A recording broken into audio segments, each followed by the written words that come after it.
and winter is coming. You know nothing, Jon Snow. For the watch.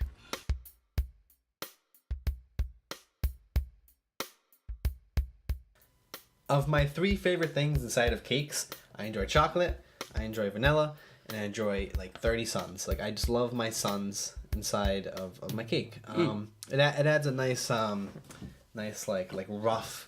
Especially when there's 2 suns in there, because you get the 2 distinct flavors going on at the same time. Right, exactly. And they kind of, I mean, they kind of like counteract each other. They kind of work off each other. Yet at the same time, they establish 2 different tastes that They complement each other. Exactly, they complement each other. Yet, I mean, they spent their whole lives together. They're brothers, so I mean, naturally, their tastes would be right. Their tastes would be different to the point where it's like distinguishable, but at the same time work together well. Where it creates its own flavor put together. You know what I mean? I just love. You know what I mean? I mean, Blackwater is just beautiful.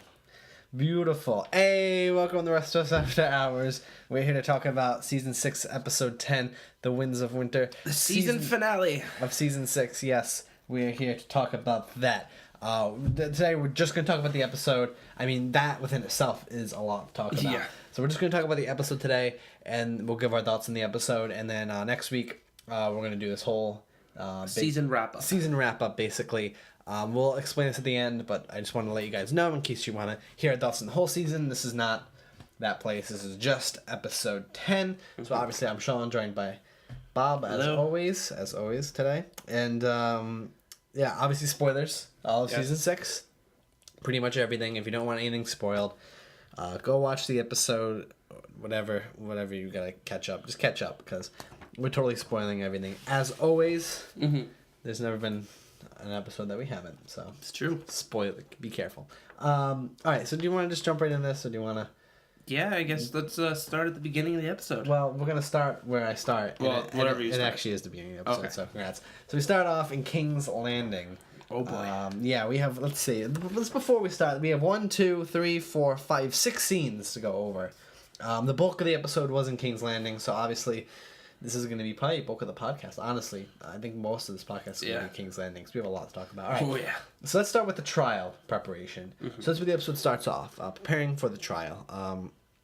We see shots of Tommen preparing for the trial. Yeah. We see shots of Cersei preparing for the trial, Marjorie. Everyone's sort of preparing for this trial. Sir Loras is preparing, though, yes, less elegantly than everybody else. Yes. And we kind of see everyone coming together for the trial. What do you think of this preparation scene, this montage?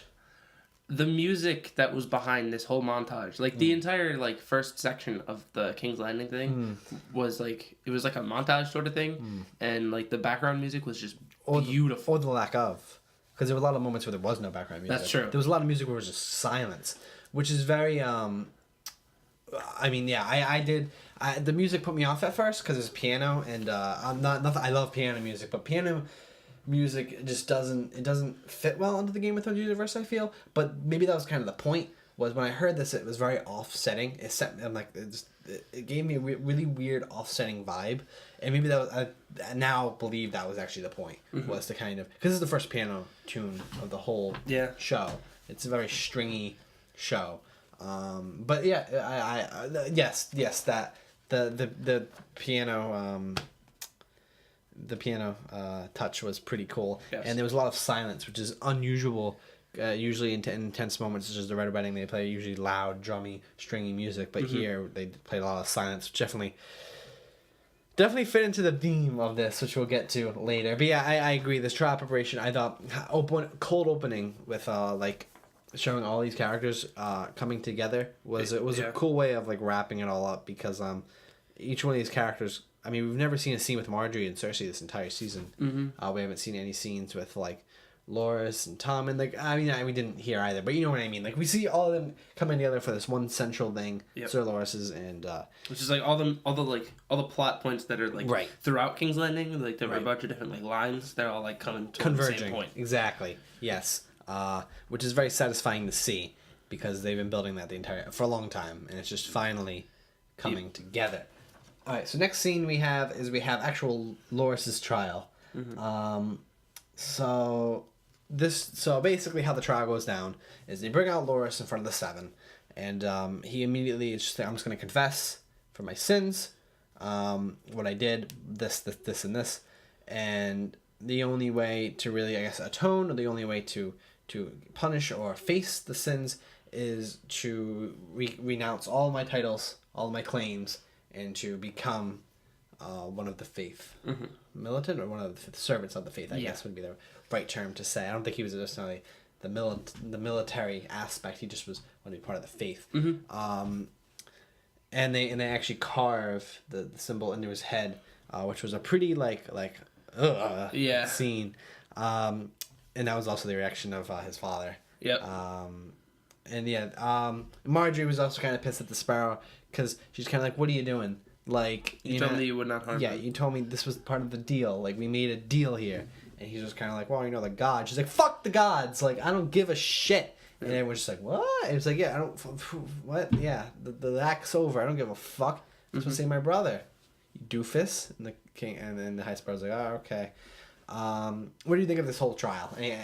Add anything that I missed? The trial was kind of like, you saw that Loras was like broken already. Oh yeah. So I mean, we saw that a few episodes ago. yeah. So it's kind of like you kind of figured he would just be like confessing and everything. Right. I mean, he's not nearly as But strong. I was surprised to see Marjorie just come straight out with like everything. Like she had been playing up to the High Sparrow this whole time that she was like. But it was all for her brother. Yeah. That's the only reason she was doing it. And then when he was disfigured, she was just like, "What the fuck?" Yeah. So. Yeah. Why exactly? Yeah. Yeah. I mean, Loras is definitely. He was definitely a very confident character, but he's not nearly as strong-willed as Marjorie is.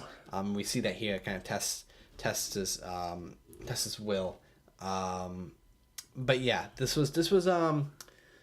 trial felt like a precursor to what Cersei's trial was going to be. And while it was, this was kind of like the cake, not the cake. I guess the icing on the cake. I guess I don't know. Whatever. It's like I'm trying to make cake references, but I can't help it. This episode should just be called Cake. Just cake. Just cake. Yeah. Let them eat cake. Let them eat cake. Some Marie Antoinette for you. Yeah. But yeah, I enjoyed this Loras scene, and it was very brutal. Yes. And very it was very well crafted, and this is the scene where we saw everyone come into the sept, and that shit was fucking packed, yo. Uncle Kevin was there. Everyone, Mace Tyrell. Tyrell, everybody was hanging around. So yeah, I think we can move on from King's Landing. Wait a minute. Oh no, we forgot about Cersei. Yeah, we got about Cersei's trial. Not a big deal. So we're gonna hit a little rewind button. Yes. And we actually kind of see Cersei's plans start to unfold. You see the children running around, and we watch the children brutally murder Grand Maester Pycelle by leading him into a trap and just brutally stabbing him. Though he did put up a little fight, which was interesting to see. A little tiny bit. And then while Marjorie and the High Sparrow are talking, Marjorie's like, "Cersei's not here. This is not right." And High Sparrow's like, what is she gonna do? She can't do anything. She's never done anything. And she's like, "No, that's not how it works. Like, if she's not here, There's a reason she's not here. she knows the punishment. If she's not here to face the punishment, something is happening." Yeah. So he's just kind of like, whatever. I'm gonna conveniently send this guy, Lancel, to go find her. So Lancel kind of sees a bird running away, one of the little birds running away, one of the children. So he goes to follow it down below. And meanwhile, during all of this, while Tommen tries to leave, the mountain stops him. Yes. And this is a very tense moment because it's like, oh shit, like we know this is Cersei's like ploy, Cersei's go-to. Yeah, Tommen had one of his servants being like, "The trial's gonna start soon," and then he heard the door open again, and he was like, "All right, I'm coming." And he gets up and turns around, and it's the mountain. He's like, "Oh, I have to go." Yeah. Then he goes to walk by him, and the mountain just sticks his hand out. It's like, no. Right, yeah, like you're not going anywhere. So as Lancel follows his kid down below King's Landing, the kid stabs him to leave him, like, so he can't get up, leave him kind of like crippled almost. And as he looks up, he sees all the batches of wildfire. Many, many, many batches of wildfire. Yes. At the very end of the nice little path, he sees a candle. 3 candles. 3 candles over the wildfire, almost like a fuse. So he tries to crawl to stop it, while Marjorie and everyone in and the Sept is freaking out, trying to escape because she knows what's going on. The High Sparrows is like, calm down, nothing's gonna happen. And as Lancelot gets very close to stopping the candle, the wildfire ignites, and there's a really cool shot of his face where like you can see the reflection of the candles in his eyes, and then it like turns to the green in his eyes. It's great. Yeah.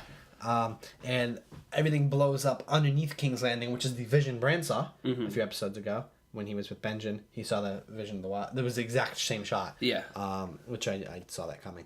And then the Sept just blew up the fuck up, killing literally everybody in there. And like a bunch of people outside with the bell falling off. And all while this is happening, Cersei is watching, sipping on her wine, and her plan has come to fruition. And all of her enemies are dead. yes. What did you think of everything we just... Not everything we just described. Because we still have more to go over with Cersei. But let's just... Everything that I just described, what do you think of all of that? I liked like all the different elements of it. Like with the mountain stopping Tommen from going so he was safe. Yeah. Then there's like... Qyburn's end of the deal. Yep. Qyburn taking care of Master Pycelle. Yep. The whole thing with Lancel underneath the city, like he's crawling, trying to make it to save everyone, but he just can't do it. Yeah. It was really well put together. Yeah. And then just when it just explodes, it's just like whoa. Yeah.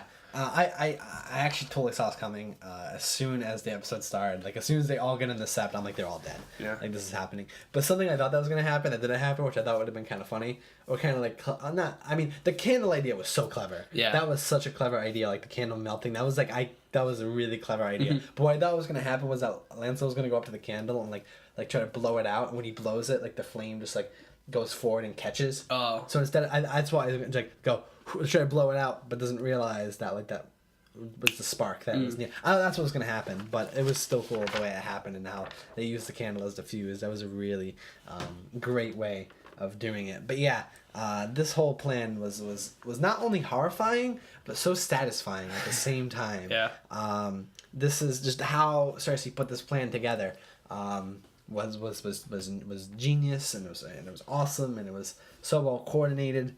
And yeah, Just utterly destroyed the Sept of Baelor. utterly destroyed that Sept. She did not give a fuck about that Sept. Any other thoughts about this? I guess we can always talk about more when we go overall thoughts of King's Landing, or overall thoughts of the episode. But what specifically, anything here you want to? Not that.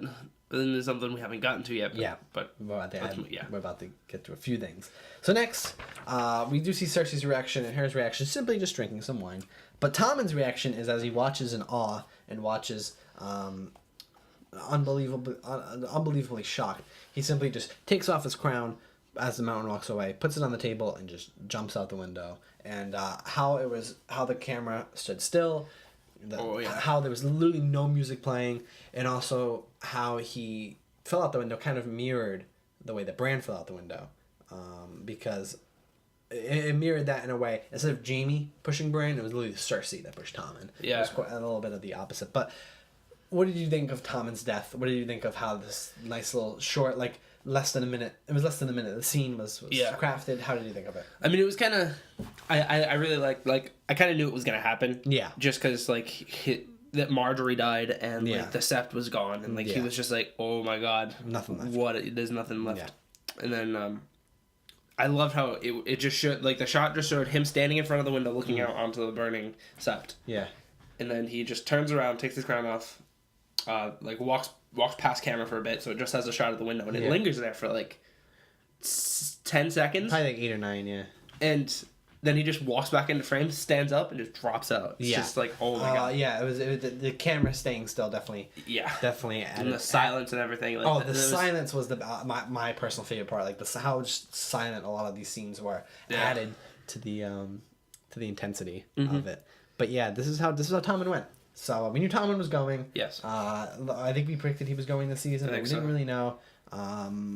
But yeah, I knew that something like this was going to happen, where it was going to be because of Cersei. Yep. I didn't necessarily think it was going to be suicide, but I knew that Cersei would somehow kill him. Mm-hmm. And either directly or indirectly. In this case, indirectly. Well, kind of both directly and indirectly. Mostly. I guess this would be considered an indirect death, though. Yeah. all the reason he died was because of her. Mm-hmm. But regardless, yeah, this was a very like serious like scene, very touching scene. Yeah. And it was kind of, I don't know. I mean, to be honest, fuck Tommen. I kind of hated him. I fucking hate Tommen, but it was still pretty like. I mean, he's a character that's been around for a while, so it's still pretty like brutal to see him die like that. Mm-hmm. But we knew it was coming. So. Yeah, definitely. It didn't shock. It didn't. His death didn't shock me, but I just like actually that maybe I think his scene exactly describes the whole episode. It didn't shock me, but I really appreciate how it was directed and crafted. Yeah. That's pretty much the whole. I just described my thoughts in the episode right there. Right there. We're not even near halfway done. So there you go. Cool. So now we move on to the torture of Septa Unella. Yes. So this is really satisfying payback. Yeah, definitely. As Cersei like waterboards, or I guess in this case wine boards. Wine boards. Septa Unella, she's lying there.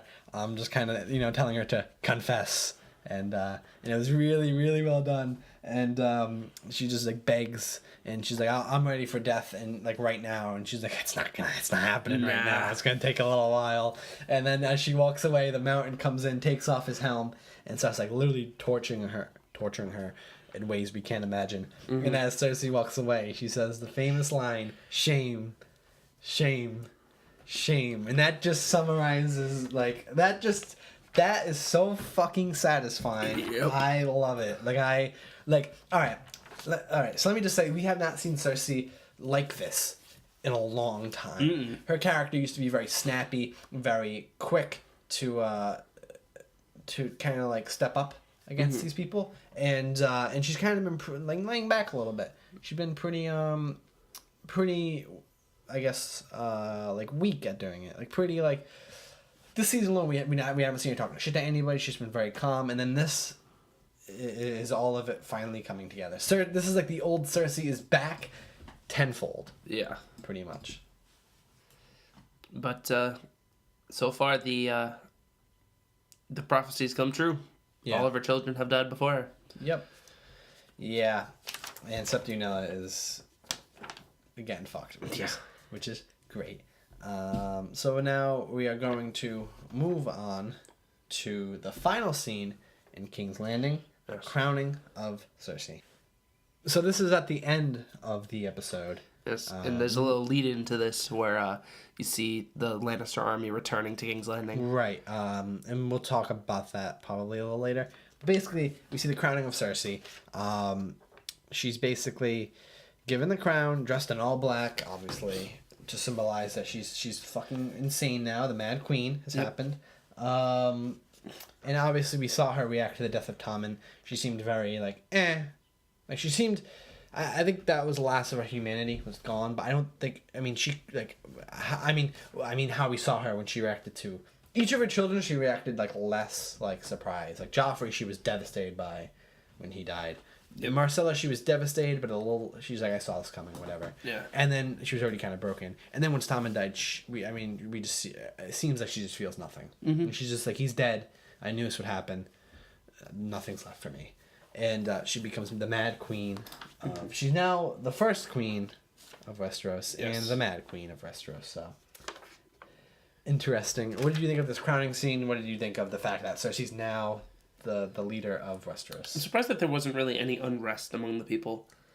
Like all the people were just like standing there. I'm actually surprised that there's. I'm not surprised at all because watching Cersei become queen, and just seeing all this is literally fucking terrifying. And if I was in King's Landing, I would be so terrified. I don't think she has the mountain. She has like all. I mean, we think all the wildfire's gone, but I'm pretty sure it's all gone now. But there still could be some left. Mm-hmm. I'm not testing this pitch. Like I'm. Yeah, it's kind of true. Yeah, especially like here. Mm-hmm. Like no, I think that people are definitely gonna like rebel and definitely try to fight against it, but I just don't think this is the right time after what just fucking happened. Mm-hmm. And I'm just thinking everyone's like, ooh, let's just wait. Yeah, this is not. We need to let her like relax for a sec.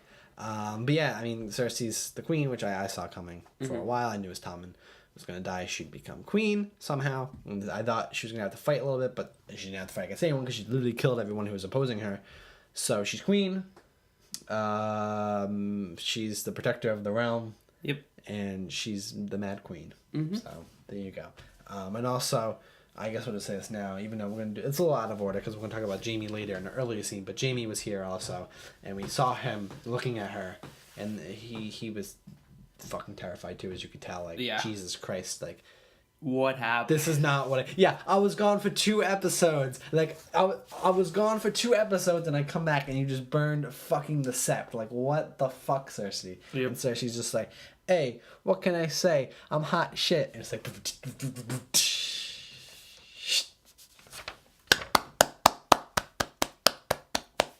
Cool. So we'll talk about what we think of this King's Landing stuff later, but that was pretty much all of King's Landing. It made up the bulk of the episode. And we'll go back when we talk about our overall thoughts. So now we're gonna move on to a different plot, which we haven't seen in a little while, which is Sam and Gilly finally arrive in Old Town. Yep. And as they arrive, the White Ravens are leaving the Citadel, which symbolizes winter is here. Yep. No fucking shits. Whatever. So he gets there, and there's this little scene with, I guess, like the receptionist, I guess would be? I guess, yeah. Yeah. And he's kind of like, well, the Lord Commander sent me. And as he looks in his record, he's like, Giora Mormont is Lord Commander. And Sam's like, man, you guys are so fucking disconnected from the world. Yeah. And that kind of establishes they're totally like Old Town... And I guess the Citadel the Citadel and Old Town to an extent is like so disconnected from the rest of from Westeros. I mean, from the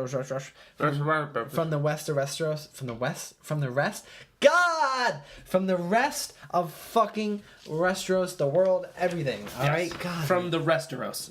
Yeah, good job. I could have just said that. But yeah.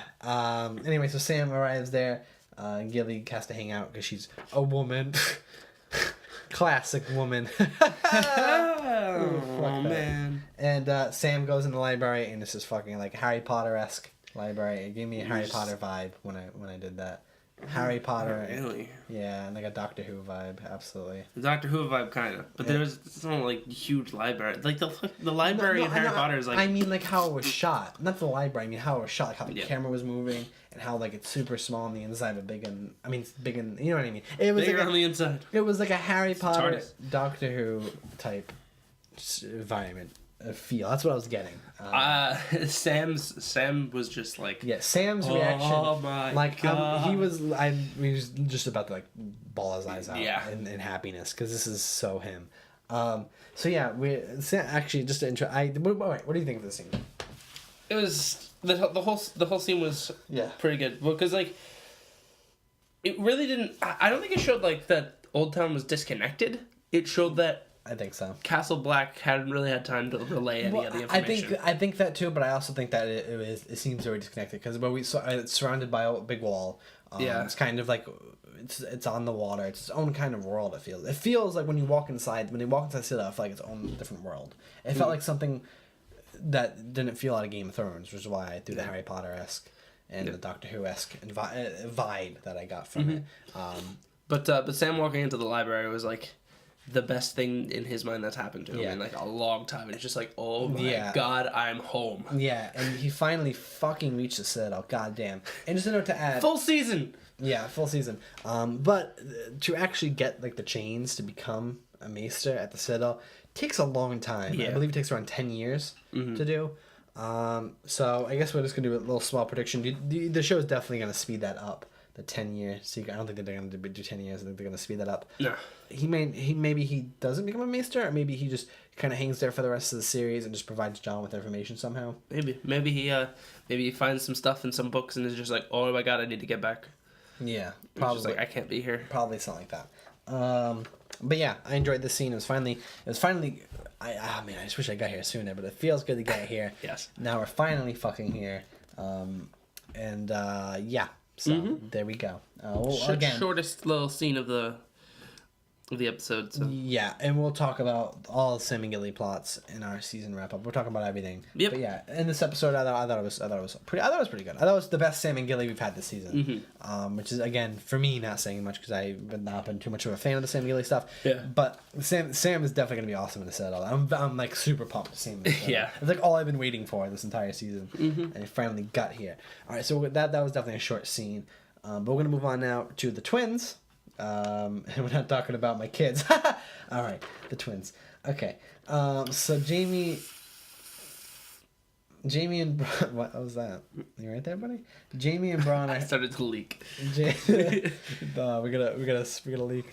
Jamie and Bron, is it lagging again? All right, that's fine. Don't worry about it. Jamie and Bron are the twins hanging out, just kind of like talking about chicks and shit. And they're just like, yeah, we succeed in the Riverlands. We're ballers, whatever. It was stupid. As they're hanging out in the twins. And Bronn just kind of leaves to go, get with some chicks because it's Bronn, whatever. And then Walder Frey and Jamie have a conversation. Yes. And, Walder Frey's like, hey, we did it. Hi, you and me. We're both Kingslayers. Like, you killed Aerys, I killed Robb. Like, we're both, like the Freys and Lannisters, we're so buddy, we're so cool, and he's like, are we really? Because like Lannisters are pretty badass, and everyone like is afraid of us, but you're the fucking Freys, like you have the worst name, and like you need us for everything. Like, do we even need you, kid? Like Walder Frey tried to step up to Jamie, but Jamie just came right back. Jamie was like, you need the Lannisters. Like by yourself, you can't do anything. Yeah. But without us, you're literally the most pathetic house. Yep. In Westeros. So then Lannisters get up. He gets up and walks away, and Walter's like, "Huh, okay. What do you think of the scene?" It was, you could see like when Walder was talking to Jamie was kind of just like, he was like seething the whole time. He was just like, you talk all this shit, but like none of it is true at all. Yeah. Like, the Lannisters helped you get River Run, and then you lost it, and then you needed us to get it back. Yeah. So, who really holds River Run? Yeah, you just kind of suck. Yeah. You're just not that good at anything, really. Mm-hmm. Yeah. It was nice to see Waller kind of knock down a peg there. Yes, very interesting. So then we get a scene later. The twins, Walder Frey's hanging out with one of his servants, and he's like, yeah, so I haven't seen you around, what's up? And she's just like, I'm this new kid, don't worry about it. And he's like, all right. And then he's like, I really want some cake, because, I like my cake. And he's like, where are my sons? Yeah, where are my sons? And the servant's like, they're here. And he's like, what? And for a moment, I'm like, is Walder Frey actually losing it? And he's like, what? Yeah. Where, what? And no, I mean, like, where are they? Oh, they're here. They're, like, right here. And she obviously alludes to the cake, which has their bodies in it. Yes. And she discusses how she cut them down. She had some trouble cutting them up. And putting them in the cake. And as soon as he's like, what? Moves the face. It's Arya Stark hanging out. And she's like, hey, fuck you. You know what you did. Yeah, and the last thing you're going to see is a Stark killing you, boy. Here we go. So then she cuts his throat, similar to how, exactly the same of how Catelyn's throat was cut. And she just kind of watches and smiles creepily. And that's about it. What do you think of this, Bob? It's fun to see Arya back in Westeros. Yes. So I'm excited to see where she goes from here. Can you just confirm that I called this before the episode started? You did. I literally said before the episode started. You had like suspicions before the episode started, but then like right after the opening title sequence when you saw Maisie Williams' name in the credits, you were just like, but even even before that, Arya's killing Walder. Even before that, I kind of had I knew Arya was going to kill Walder. I just think it was going to happen to them. So I thought it was going to be like a big quest, but nope, she's there right away. And she can teleport now, which is really cool. Everyone can teleport now. Yes. Everyone has Littlefinger's teleporting powers It's now. great. I mean, Varys teleported like 8 times this episode alone. Anyway, whatever. So I'm finally glad that Arya is out of Bravos. Though, I mean, whatever. They could have got her out there much better. But she's back in Westeros. Her first target is Walder Frey. Makes sense if you think about the last time she was in Westeros was like when she left. It was only a little bit after their wedding. Yeah. So that was the last thing she was there. So that's her first thing to come back to. Yep. First person to get vengeance on. This is definitely like this is a good character turn for Arya, in a kind of a bad way though. I mean, this is not a good path to go down. vengeance and murder is not a good thing. Even though it's Walder Frey, no one's gonna miss him. Though in this universe, it can be a decent thing. It's not though. Like I feel like this is not a good path for Arya to go down, and this is only gonna bite her in the ass, and this could lead to her downfall, possibly her vengeance. But regardless, it was satisfying to see her back. Whatever. After all the Arya shit this season, this felt good, but I feel like next season I just want to start fresh. Yeah. And I still have the pain of the Arya stuff in my mind. But we are finally out of Bravos, which is good. Yep. So Sean, do me a favor, play Oysters, Clam, and Cockles one more time. Oysters, clams, and cockles! Do it again, Sean. Oysters, clams, and cockles! Do it again. Oysters, clams, and Thank you for doing that. No. Thank you, Sean. That's Thank you so All right. much. All right, we're out of Bravos now. We're done with fucking Bravos. Forever. Probably not. Yeah, actually, probably we are. Whatever. Who gives a fuck? So, move on from the twins, whatever. That was a cool little scene. Yep. I enjoyed it to a degree, I guess. I don't know. I'm just glad Arya's killing people. Cool. So now we're going to go to a plot we have not seen in a long, long time, and that's Dorne. Mm-hmm. We have not seen since the first episode. Yes, it's the premiere. Yes. So Illyria is talking to Elena. Mm-hmm. Elena kind of joined them since what happened. This is what Cersei did. In King's Landing, she's kind of pissed, and she's like, we're taking her down. You want her. We want her. Let's do it.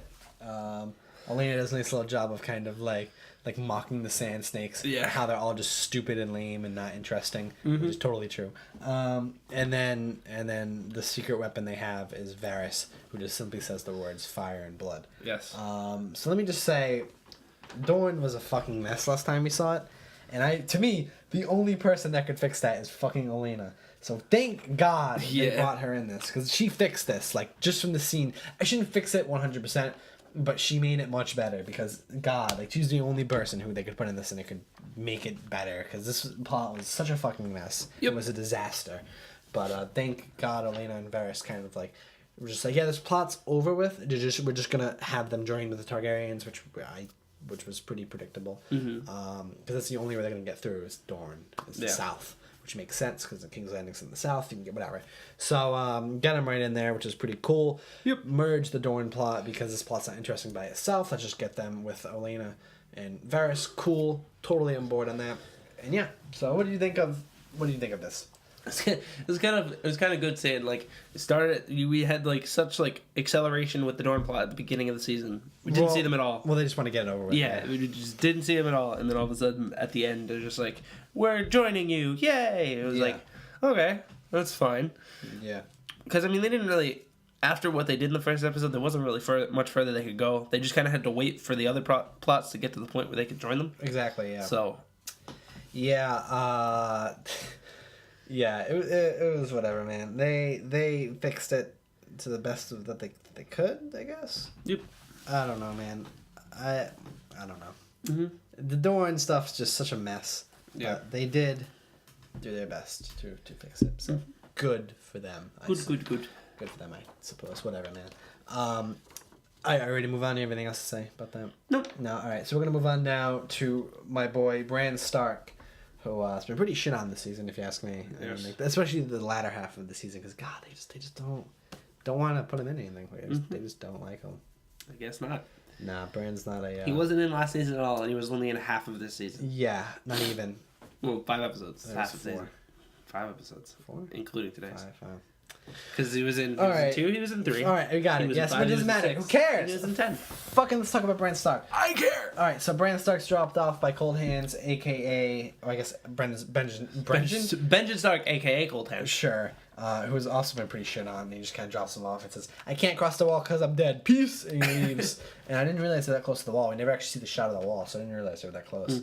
I think you could see it in the background. Yeah, so what do you think of this whole Cold Hands dropping off Bran and Mira? Like, what did you think of this? Not much really to say about I feel like they dropped the ball. They could have did a better job with Benjen, but, they did the best they could. it. I guess. I fucking guess. I don't know, man. Not much to say about that particular quote. Yeah, I feel like they kind of done goofed when it comes to that shit. But whatever. We're gonna move on from that. Nothing really to say. So we get a nice little flashback. Mm-hmm. Finally wrapping up the flashback that we saw previously, the Tower of Joy flashback. So Bran, we continue from where we left off. Bran follows Ned up the stairs to find Lyanna's bloody body. And basically, Lyanna's like, promise me, Ned. He'll kill him. This is his name. Here you go. Here's the baby. And Bran's like, whoa, that's Jon Snow. Mm-hmm. No one saw this coming. No one saw it. I'm kidding. Everyone saw this. And this was such a... Yeah. Harper Selicos J confirmed. Yeah, sure. This has been confirmed for like 20 years. That's like, true. Everyone's known this. Everybody knew this was happening. And I feel like the showrunners were like, we gotta just put this in. Like, just squeeze this in and we'll... Whatever. So, it's confirmed. Cool. I have nothing to say about it. Do you? The scene was good. Yeah, okay, yeah. We should probably, talk yeah. about the scene. It was pretty well crafted. The actors, I like how it started with I like how it started when Bran went in with how it ended last time when Right. Ned like looked back and there was no No, one yeah, there. it literally started where the Three-Eyed Raven stopped it. Yeah. Also, something we should mention is Bran just totally was like, "Oh, I'm the Three-Eyed Raven, by the way," and I'm just like, "Oh, that's weird." Yeah. I mean, we knew who he was, but it was just weird to hear him say it. 'Cause Yeah. He's just a fucking little kid. Mm-hmm. But regardless, this Tower of Joy did not shock me. I knew this is R plus L equals J, and it's obvious. Yeah. That's it. That's literally all I have to say. It was a pretty well crafted scene. And then I like how it cut from the shot of the baby directly to Jon Snow's face. Directly to Jon Snow's face, which is a good segue, because that's where we are going next, to Winterfell. The first scene we see in Winterfell is with Melisandre and Davos. So Davos kind of walks in with the Shireen's toy that he gave her. Tosses it to Melisandre. Tosses it to her. Nice catch by Melisandre. Yes. I mean, she honestly, she'd be a good second baseman, I feel like. Gold glove play. Melisandre is a classic second baseman. I mean, She's good at fielding. She doesn't have the best arm though, so she might be gotta be close to first you know base. what? She might be more first baser. I feel like she can always catch the ball. That's true. All right. Anyway, so Davos is obviously pissed for obvious reasons. And he basically just kind of he basically yells at Melisandre, has her explain to Jon Snow what happened. She tries to defend herself, but Jon Snow's kind of like, not having that shit. Exile. Yeah, get out of here. And Davos is like, yeah, if you ever come back here, I'm going to kill you myself. And she walks away and leaves. What do you think of the scene, Bob? Between the D and the M. It was kind of... We knew it was going to happen at some point. Yeah. It was just a matter of time. And the way it was cool with like Jon in the background and everything. Like, yeah, Jon kind of being like the bystander. Yeah. And trying to trying to like understand everything that's going on. It's just like, well, Right. you're a murderer, so leave. Yeah. This was a pretty intense scene. Yeah. It's good to see Davos yell at Melisandre. I Yeah. actually enjoy Melisandre's new character arc, and I put that in quotes because it started as an arc in the first episode, and they kind of just never followed through with it. So maybe we'll get more of that next season. But I was enjoying the new arc that she was about to take that they kind of just abandoned. Yeah. I was enjoying that to a degree. So it's cool to kind of feel like, I don't know. I was kind of on both sides in this circumstance. Mm-hmm. But regardless, this was a pretty cool scene. And we go now to another Winterfell scene where Sansa and Jon are talking, and they're talking about how winter's officially here. And they're like, yeah, no shit, like it's fucking snowing as we're speaking. Yeah, Jon he like looks up. Yeah, Jon kind of just looks up and goes, yeah, yeah, winter's kind of like been here for a little while. I feel like, I mean, for goddamn, and they kind of just talk about how they need to team up. They can't divide themselves. And Jon's like, Sansa, you have the Stark name. You're the true Stark. You should sleep in the bed that the Stark slept in. You should kind of be the head of Winterfell. Mm-hmm. I'm giving it to you, and we need to work together. And that's kind of a nice little scene. Yeah, it shows that Jon really is making an attempt to work together with Sansa. And it's gonna be cool to see how that falls apart. The next scene kind of starts to set that up a little bit because Sansa actually meets up with Littlefinger. Yes. And out at the werewood. Yes, Littlefinger is kind of like, well, you know, I just want the Iron Throne, and I want you beside me, which is a very like intense scene. And I mean, we knew. I mean, as Varys said in season 1, if King's Landing was just ash, Littlefinger would still want to rule that ash. Yeah. He'd still want to sit in the Iron Throne. That's all he wants, is to sit in the Iron Throne. So it's really cool to kind of see that dynamic going on. And yeah, so basically, she kind of just like pushes him away and goes, "Nah, it's all right." And he kind of plants the idea like, you were born from Ned and Catelyn Stark in Winterfell. Jon was not, and was born in the South. Like, you are the Stark. He's not. Yeah. Kind of planting that idea in the head. What do you think of these two scenes of having Sansa and Jon together, and then having Littlefinger kind of trying to like break them apart? It's once again, it's Sansa and Jon were making like they've been kind of like disjointed Right. this whole time, and they were kind of like trying to mend things there, and then Littlefinger once again is just like ooh that's Yeah, not a thing. Yeah. So he's it's always Littlefinger. he's definitely trying to get in between. I mean, Yep. That's just what he does. that's just what he does. Yeah. So I think this is the last scene in Winterfell where they're in the halls and Jon's hanging out. Yep. And the classic, the best character in the whole show, Lyanna Mormont. Lyanna Mormont stands up and basically declares that Jon is the only king in the North, is the only king to her. King of the North is what matters. And everyone, mirroring the scene from season 1 and season 2, everybody gets up and declares Jon Snow the king of the North, the bastard. And while this is going on, everyone's like cheering, everybody's happy. The Glovers are like, "We didn't fight for you, but we will now." Other houses are like the same. Lyanna Mormont kind of like bashes everybody, which feels good. And you see when Jon stands up after everyone starts like chanting for him. Like Sansa looks at him and like gives him a little bit of a grin. No, gives a little smile. She's Yeah. kind of happy for him, But but then she looks over to Littlefinger. Yes. Who's giving her that look.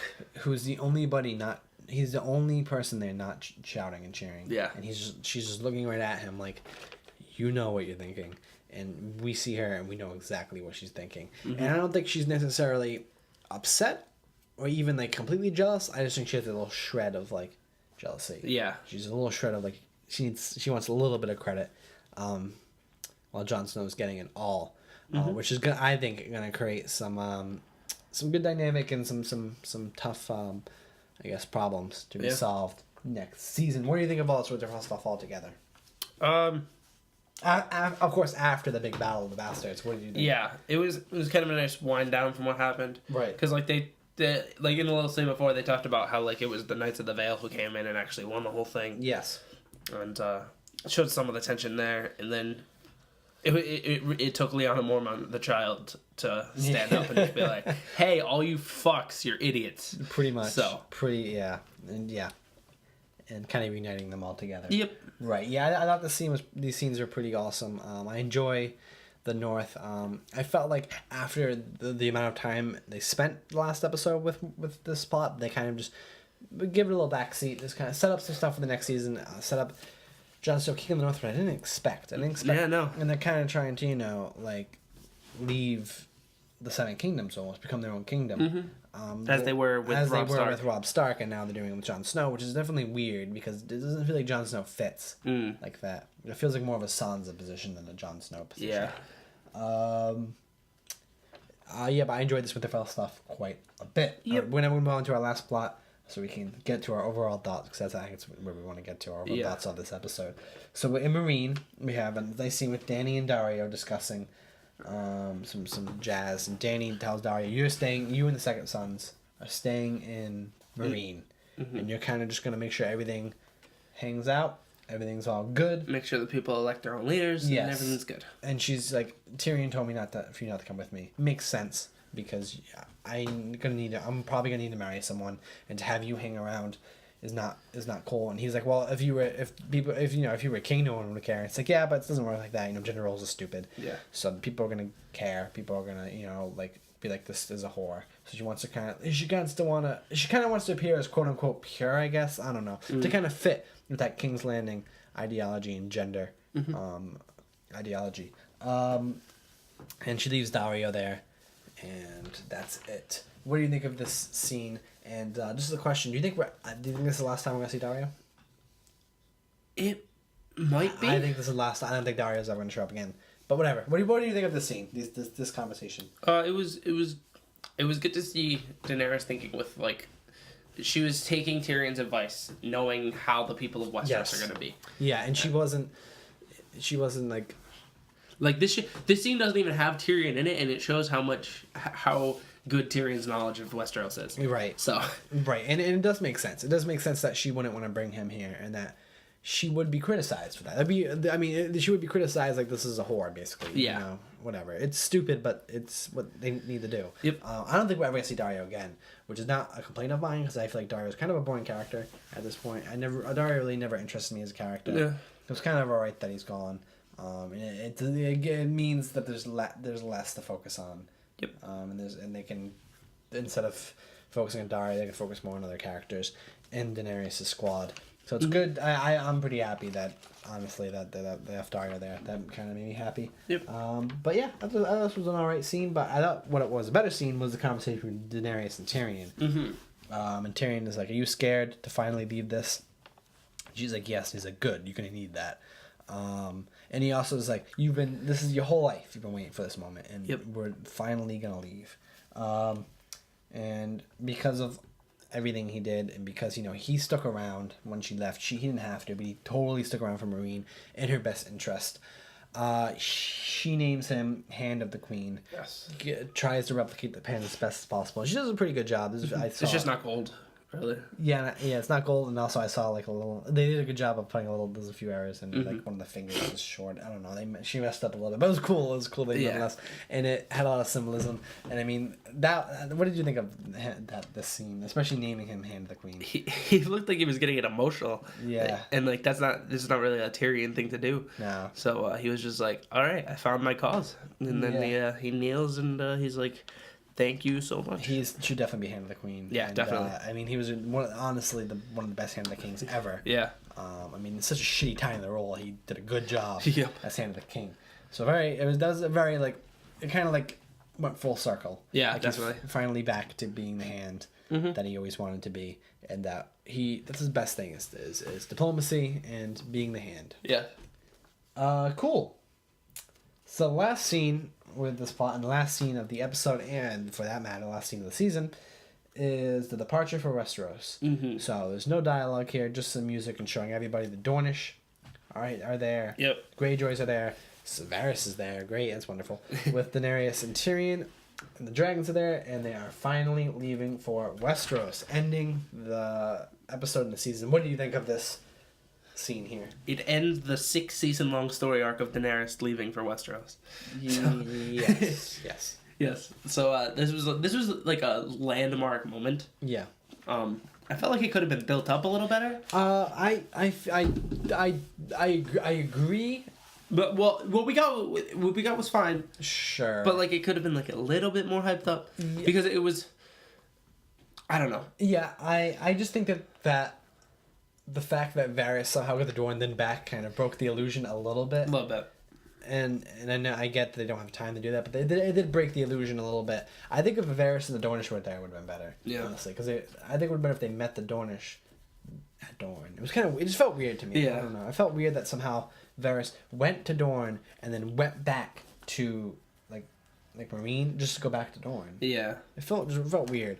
So there's little plot holes and some plot points that didn't really make any sense. Yeah. It doesn't add But yeah, up. it's a big moment. It's what Daenerys has been trying to do since she started. Regardless, this is a big moment, and it was pretty cool. So let's talk about the plots we did not see really quick. The only plot we really didn't see was the Hound. Yeah. It's the only plot we didn't really see. There were actually only 3 major characters that did not appear in this episode. That being Hound, Brienne, and Jorah. Are the only 3 major characters that did not show up. Yep. In this episode. Bob, I want you to give your overall thoughts on this episode, and I will follow you right after. All right. I thought Take it slow. it's hard to process Yes. like into like a single sentence. Into Like, words, yes. yes. Thoughts into words. It's a tough thing to do. it was very predictable, You know what? Yes. but awesome. Anyway. All right. Maybe I should just give my thoughts, and then you can agree, disagree, because I think we have the same thoughts. Yeah. Yes, I feel literally And I know that I'm gonna sound like a fucking douche, and people are gonna be like, "No, you didn't." But Bob can attest for it. I Yes. absolutely did predict everything that was gonna happen. Yeah. I predicted the only thing that I said I thought was gonna happen that didn't happen was the wall falling down. Yeah. I think it didn't happen because I didn't have time. But Bran's very close to the wall, so He maybe is. they're gonna have that's gonna happen in the next season or the beginning of next season. We'll see. Regardless, yes. I pretty much predicted all of this, and I do agree that this episode was extremely easy to predict, but very well executed. Yes. I would say that. I saw all the Cersei stuff coming, but nonetheless, it terrified me, and it was very suspenseful, and it was very well executed. I saw the Arya stuff coming, pretty well executed. Yep. Pretty well done. I saw pretty much all of this coming, but they executed it very well. Yeah, this is. I mean, think about all the stuff that happened. All right, so we got a new ruler of Westeros. Yes. We had every single leader of the great houses are dead. Yeah. The last one to die was Mace Tyrell. For The Tyrells. Tyrells. So that happened. Jon Snow, King of the North.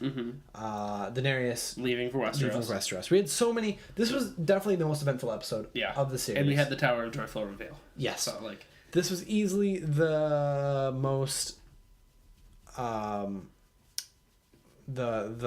biggest episode, the most eventful episode, and definitely the longest episode. This was just like there's so much happening. Felt here. grand. Yes, this is the episode that made the most progress of any single episode. And I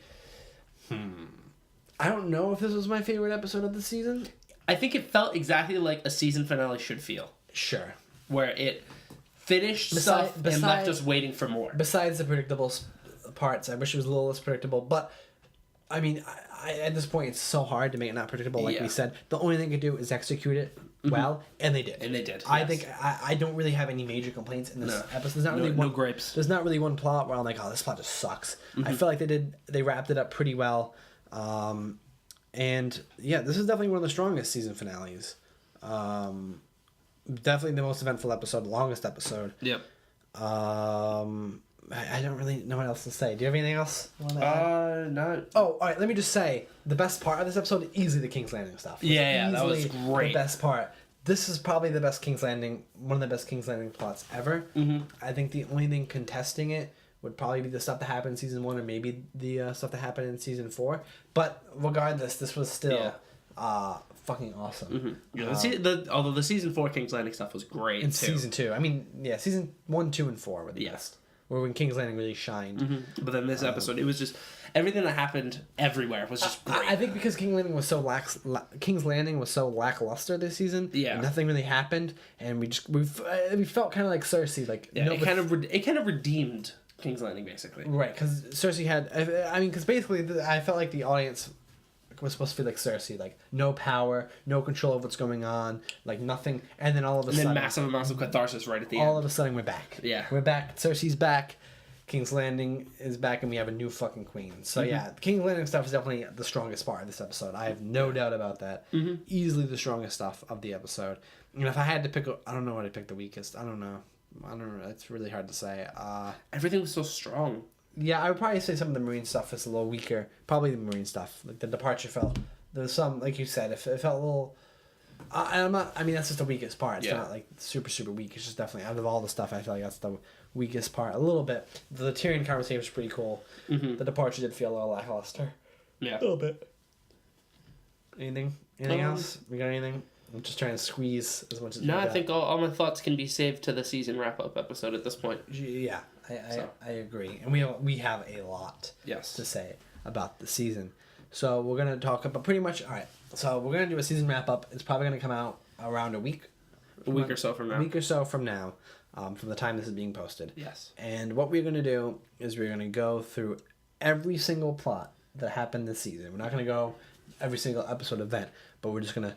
What we're gonna do is we're gonna go through the plots. right? And we're gonna talk about we're gonna go over our predictions that we made. Yep. And we're gonna talk about whether our predictions were right or wrong. And our highs and lows of the highs or lows of the plot and our overall thoughts of each plot. And we're also gonna put some little other stuff in there, like some top 3 stuff and stuff like that. So it's gonna be probably a long one. It actually might get split into 2 parts. maybe. It might get split into 2 parts because we have a lot to talk about. Yeah. So there's a good chance that it might get split into 2 parts. Probably like 15 minutes each. I'm feeling it's gonna be pretty long to go over every single thing. Overall thoughts of the season. And there's a possibility we might have a special guest. Possibility. Possibly. It's possible.